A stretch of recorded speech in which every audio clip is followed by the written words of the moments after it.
আগেই বিচারপতি অভিজিৎ গঙ্গোপাধ্যায় তার বিচারপতির পদ থেকে ইস্তফা দিয়েছেন, দিয়ে তিনি বিজেপিতে যোগ দিয়েছেন, আর এখন তমলুকের প্রার্থীও হয়েছেন তিনি। তো এই মানে এই বিষয়টাকে নিয়ে রাজনৈতিক মহলে চর্চা চলছে যে তিনি নাকি চোরেদের দলে নাম লিখিয়েছেন, কি বলবেন? আমরা বলবো চোরেদের দলে নাম লেখেনি, এটা ভুল কথা বলা হচ্ছে। উনি ডাকাতদের দলে নাম লিখেছেন। চোর বড় হলে তো ডাকাত হয়। তৃণমূলের যে সমস্ত নেতারা চুরিতে মহাবিদ্যা পান তৃণমূলে, তারাই গিয়ে পরবর্তীকালে বিজেপির নেতা হন, বিজেপির সাংসদ হন, বিজেপির এমএলএ হন। অতএব উনি আর ওই ইন্টার্নশিপের মধ্যে দিয়ে জানিয়ে উনি ডাইরেক্ট ডাকাতদের দলই নাম লিখেছেন। আচ্ছা, অভিজিৎ গঙ্গোপাধ্যায় যখন বিজেপিতে যোগ দেবেন ঠিক করেছিলেন, তার ঠিক আগে একটা সাংবাদিক বৈঠকে তিনি বলেছিলেন যে তিনি সিপিএমে এই জন্যই যোগ দিতে চাইছেন না কারণ সিপিএম নাকি ধর্ম মানে না। এই ব্যাপারটা কি যুক্তিযুক্ত? এখন দেখুন, প্রত্যেক মানুষের নিজের ব্যক্তিগত মত থাকতে পারে।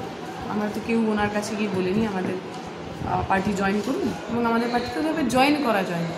Party membership, communist party membership অর্জন করতে হয়, তার বিভিন্ন প্রসেস রয়েছে, সেটা আলাদা। কারণ ওনার ইচ্ছা হয়েছে উনি আমাদের দলে যোগ দেবেন না, উনি নাই দিতে পারেন। তবে এই যে সমস্ত কিছুতে ধর্ম টেনে আনা, আমার রাজনীতির সঙ্গে আমার ধর্মের তো কোনো সম্পর্ক থাকা উচিত নয়। আমার পার্টিতে এমন বহু মানুষ রয়েছেন যারা ধর্মপ্রাণ, কেউ মন্দিরে যায়, কেউ মসজিদে যায়, কেউ গির্জায় যায়, কেউ গুরুদুয়ারাতে যায়। কোথাও আমরা শুনিনি যে তারা ধর্মপ্রাণ বলে তারা পার্টি করছেন না।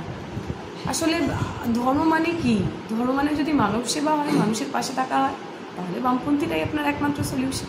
এই উত্তরপাড়া জুড়ে বিভিন্ন এলাকায় রেড ভলেন্টিয়ার হয়ে আমার কমরেডরা কোভিডের সময় যা কাজ করেছেন, সেটা কোনো ধর্মকর্ম করার চেয়ে কম নয়।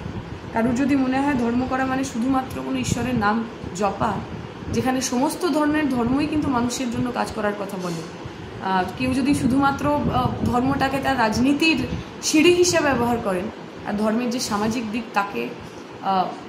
তাকে দেখতে চান না বা তাকে এড়িয়ে যেতে চান, পাশ কাটিয়ে যেতে চান, তারা এরকম অনেক প্রশ্ন আমাদের বিরুদ্ধে তুলবে। আমরা বামপন্থীরা মনে করি আপনার ধর্ম আপনার ব্যক্তিগত বিষয়, সেই ধর্মের ক্ষেত্রে রাষ্ট্র অথবা কোনো ব্যক্তি অথবা পার্টির কোনো ধরনের ইন্টারভেনশন থাকা উচিত নয়। পশ্চিমবঙ্গের ভারতের যে সংবিধান, সেই সংবিধান আমাদের ধর্ম পালনের অধিকার দেয়, কিন্তু আমার ধর্ম আমার রাজনীতি যদি ঠিক করে সেটা সাম্প্রদায়িকতার জন্ম দেয়। আমরা সাম্প্রদায়িকতার বিরুদ্ধে। কালকে একটা টক শোতে অভিজিৎ গঙ্গোপাধ্যায়কে জিজ্ঞাসা করা হয়েছিল যে মমতা বন্দ্যোপাধ্যায় যে মুখ্যমন্ত্রীর পদে রয়েছেন তিনি কি সক্রিয়? সেই প্রশ্নের উত্তরে তিনি বলেছিলেন না, উনি সক্রিয় নয়, তার বদলে যদি শুভেন্দু অধিকারী থাকতেন তাহলে বেশি ভালো হতো। কি মত দেবে তুমি এতে? না, এতে অভিজিৎবাবু কী বললেন তাতে আমার অভিজিৎবাবু তো এখন আর বিচারক নন যে উনি একজন নিরপেক্ষ জায়গা থেকে কিছু বলছেন। উনি বিজেপির লিডার, বিজেপির নেতা যেমন কথা বলেন তেমনই বলেছেন। এতে আমাদের রিয়াকশন কিছু না। কিছুদিন আগেই গার্ডেন রিচের ঘটনা সম্পর্কে আমরা সবাই ওয়াকিবহল। সেখানে দাঁড়িয়ে, সেই পরিস্থিতিতে দাঁড়িয়ে মেয়র ফিরহাদ হাকিম বলেছিলেন যে এই সমস্ত বেআইনি যে আবাসনগুলো রয়েছে সেগুলো সময় হয়েছে, হ্যাঁ বাম আমলে হয়েছে। কি বলবে তুমি এটা? সেটা তৃণমূল দলটাও সিপিএমের সময় হয়েছে, তাই বলে এখন তৃণমূলের চুরি, দুর্নীতি, ডাকাতির দায় তো সিপিএমের হতে পারে না। আপনি এতদিন ধরে মেয়র রয়েছেন, আপনি যদি জানেন সিপিএমের সময় 1, 2, 3, 4 এত ধরনের গণ্ডগোল হয়েছে, সেগুলোকে তখনই আপনি অ্যাকশান নেননি কেন? ওই রকম আমরা তো ছবি দেখেছি গার্ডেন রিচে, মানে একটা সিঁড়ির যে জায়গা সেখানে আপনি 6তলা বিল্ডিং বানিয়েছেন।